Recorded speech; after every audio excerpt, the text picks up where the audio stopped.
Hi, today I want to talk about emotional intelligence. It's a quick introduction video. I will be following it up in another video, which is 8 tips for boosting emotional intelligence. But I just thought I'd put a video out there.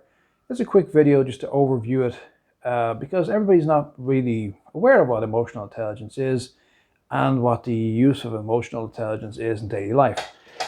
So, what is emotional intelligence?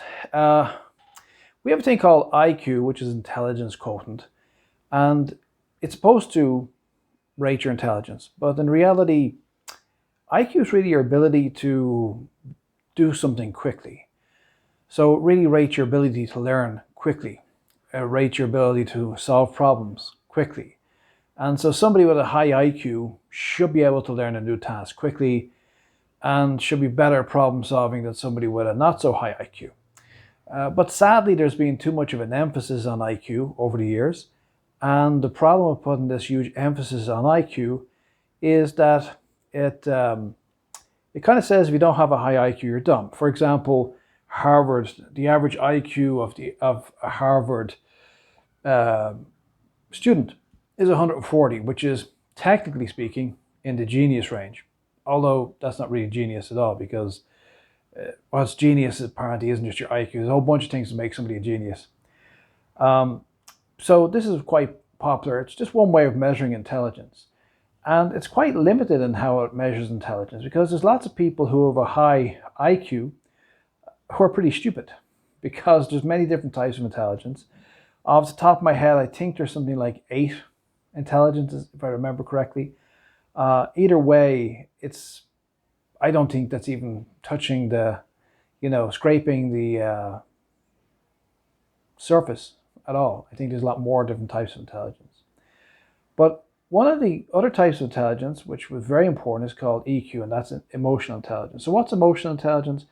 Emotional intelligence, you see, you know, a lot of people think emotional intelligence is mastering your emotions, being in control of your emotions. And I don't think it that way at all. So I think if you think that emotional intelligence is about mastering your emotions, then you're wrong.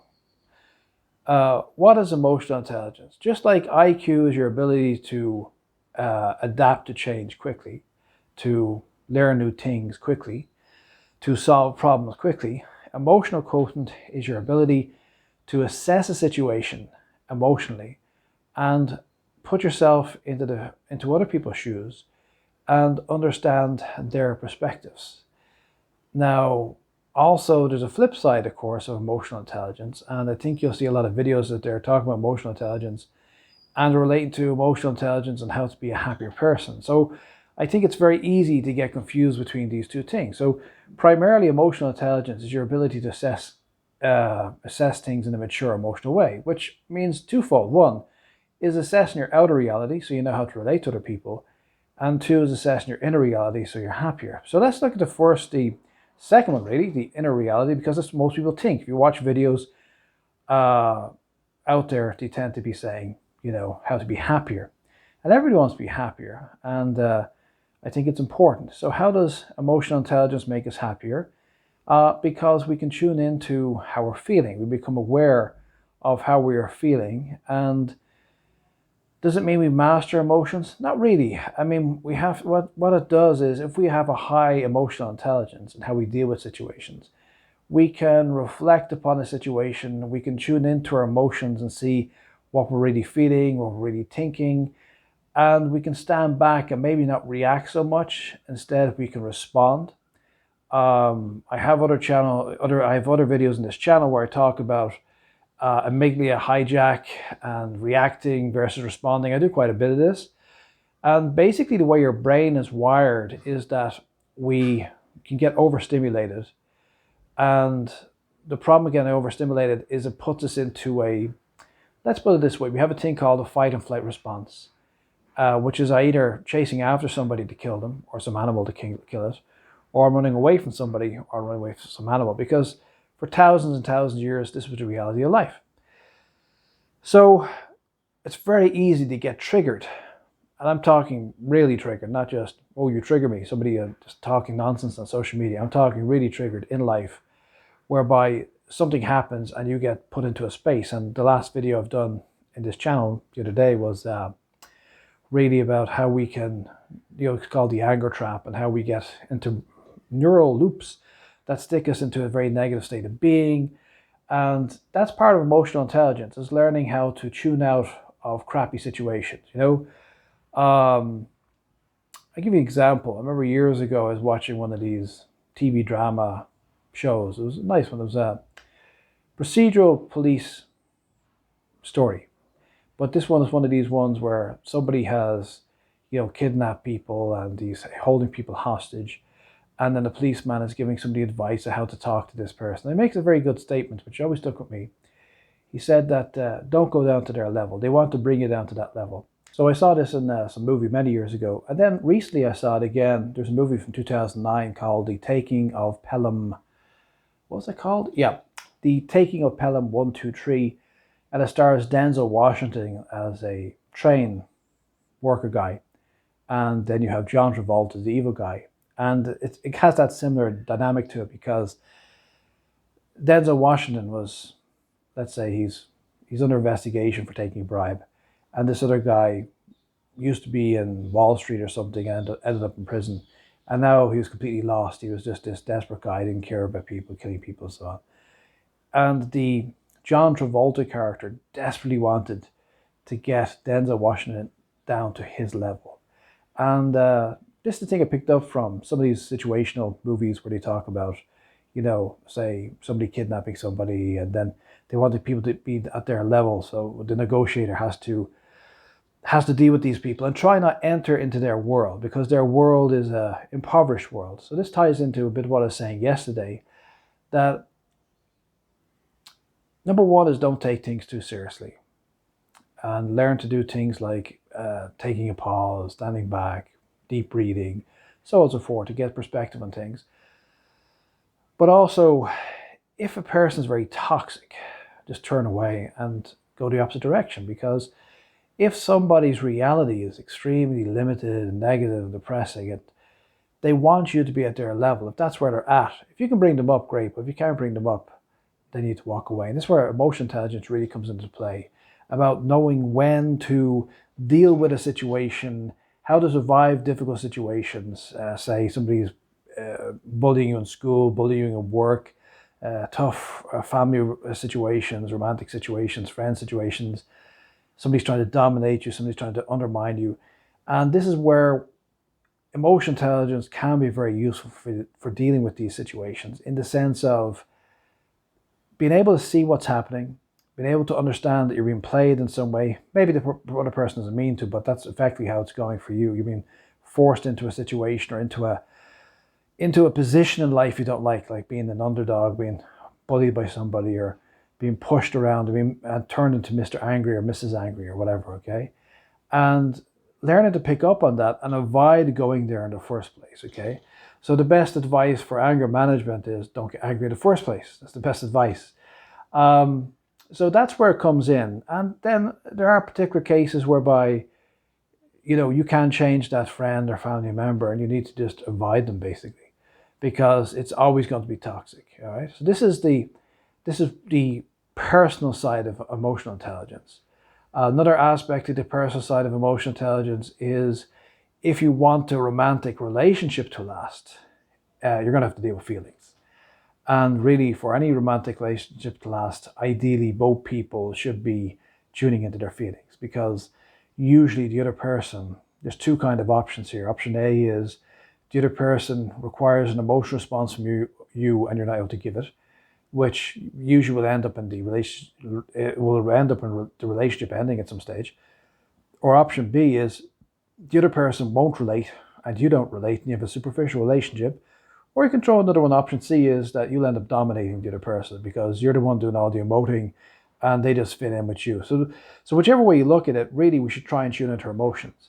One of the things we have is passive aggressiveness. So one person's a dominant player, the other person appears not to be, but the person who's not to be has a hold over the person who is, and the person who is non-aggressive is actually passively aggressive. So they appear to be fitting in, but actually they're trying to force your hand. I mean, basically, all top dog, underdog relationships end up like this. So any kind of bullying relationship, dominating relationship will always end up, you apparently have one person has their way, they're the top dog, and then you have the underdog. But you have to remember that the top dog, to be top dog, has to have an underdog. You can't be top dog without an underdog. You have to have an underdog. And the underdog usually ends up realizing at some level, consciously or subconsciously, that they have power over the top dog, and they manipulate them through passive aggression. So these are always toxic relationships, and always end up badly for everybody. So simply being able to deal with your emotions, and hopefully, there's always going to be one person in the relationship is more in tune to emotions than the other person, but hopefully that the two of you have some awareness. Now, you don't need to get carried away. I mean, I remember there's one guy I knew many years ago. He did a lot of self-help, and everything, he was just like, his entire language was like something taken out of a psychiatry book. And it was just weird and odd.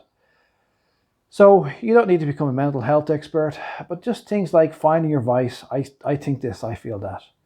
And then listening to the other person, realizing that they also have a perspective. And she or he thinks this, and he feels that.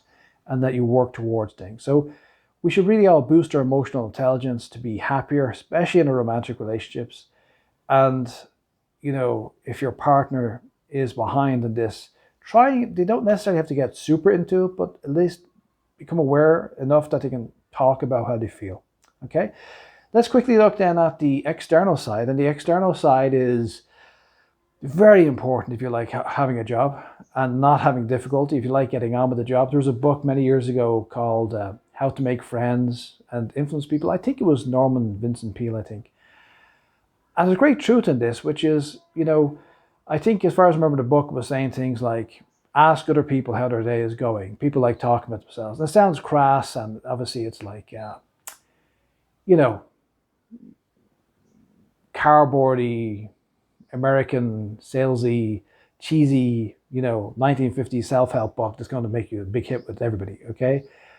And it's all pretty silly, but there's a truth in that as well. And the truth, the emotional intelligence side of this is, if I tune into somebody else, if I listen to the other person first, if I let them talk first, it's like a courtesy, and they'll tend to open up. Now, it doesn't universally have to be like this all the time, but it does help. So emotional intelligence is external emotional intelligence. It's like you walk into a room and you pick up on where everybody's at, and you don't just barge in. Like when I was a young guy in my late teens, I had all sorts of emotional challenges. I had a very lonely childhood. I went to an all-boys school. I didn't really have any friends, except for a few guys in school. I didn't know how to talk to people. I would just walk up to people, and I was always into reading, encyclopedias and stuff. And I just kind of shout at people, and especially like I think of, say for example, ladies, like just walking up 6 inches beside a lady and just shouting at her. It's not a good way of making friends and influencing people. So I was very, odd and stiff and detached and weird. I think I probably weirded everybody out in my late teens because I didn't know how to talk to anybody. And if I wanted to connect with people, but I didn't know how. And so I was like over the top. And when I wasn't over the top, I was under the top. I just didn't talk to anybody. So I flipped between never talking to anybody, being super shy, or just being way over the top and just being like an encyclopedia shouting at people. That's a lack of emotional intelligence. So I had to learn the hard way. And really, emotional intelligence in situational situations is continually assessing the situation and thinking, what's appropriate now? Like, people do like talking about themselves. People do like telling their story. People do like being heard. They like to feel that you hear them. People do like it when you mirror them to some degree. And even if you don't 100% agree, you can start by mirroring somebody, as in you agree with their talking points and use similar body language. And then you go off to a different point. You have a common starting point, and then you go to a different point, which is very much, we are primates. We are related to apes. And I'm not saying we are apes, but I'm saying that we have, this social setup is like theirs, and things like common ground is always good. So it's all of these things which will help you in your life, Another bit of advice there, say for example, you're dealing with conflict. I mean, this is, they actually teach this in some conflict resolution courses, is say, for example, you're a customer care person and somebody's shouting at you. So what you do is you start by shouting at them, believe it or not, at the same level. And then over the next minute or so, you go down, down, down, down, down. And they will usually mirror you. I mean, we get this all the time. For example, we're having a good chat with somebody and we rub our nose, they rub their nose. If that happens, it means that you're in a kind of vibrational frequency, which is similar. You've tuned into each other, okay? So apparently, when you start with conflict with somebody, you mirror that conflict a little bit, and then you come down and you bring it to a different direction. So that's like a conflict management thing.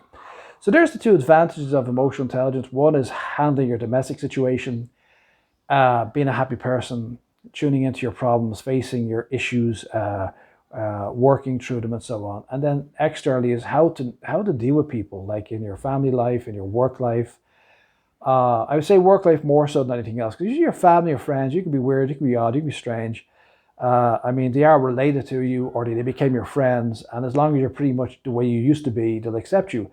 But in a work situation, or like a social club situation, or any kind of such public situation, being odd and strange is never good, okay?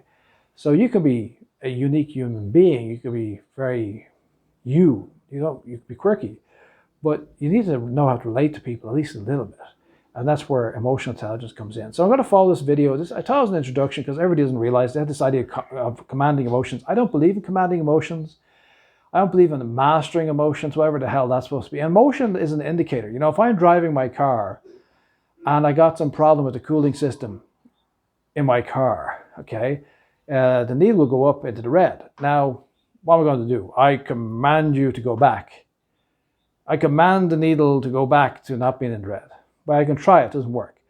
The reason why your needle's in the red is you've ran out of water. There's some leak in your system, or the water's not moving, or you're in an incredibly hot place, but that's unusual. Or a fan isn't working and you're in an incredibly hot place, because there's a little fan there as well. There's some problem with the thermostat. There's a problem with the thermostat. There's something wrong with your car, and you got to fix the goddamn car. So the needle is the indicator. So emotions are indicators. You can't fix an emotion. You can't master an emotion. The emotion tells you what's happening, and then you have to decide what to do about it. So emotional intelligence is reading your emotions and deciding what action to take, not mastering your emotions, which is the old type school of put on a happy face and bottle everything. Okay, you can do that if you like. It works in the sense of outer success, but you won't be happy inside. And you'll be a weird kind of carbon cutout type person if you like being like that. So I just thought I'd introduce it. Please check out the other video I'll be posting as well. If not today, then tomorrow. I think it's 8. Yeah, I think I have 8 tips for improving self-esteem. So if you liked the video, please give it a like and subscribe if you haven't subscribed already. And I'll talk to you next time.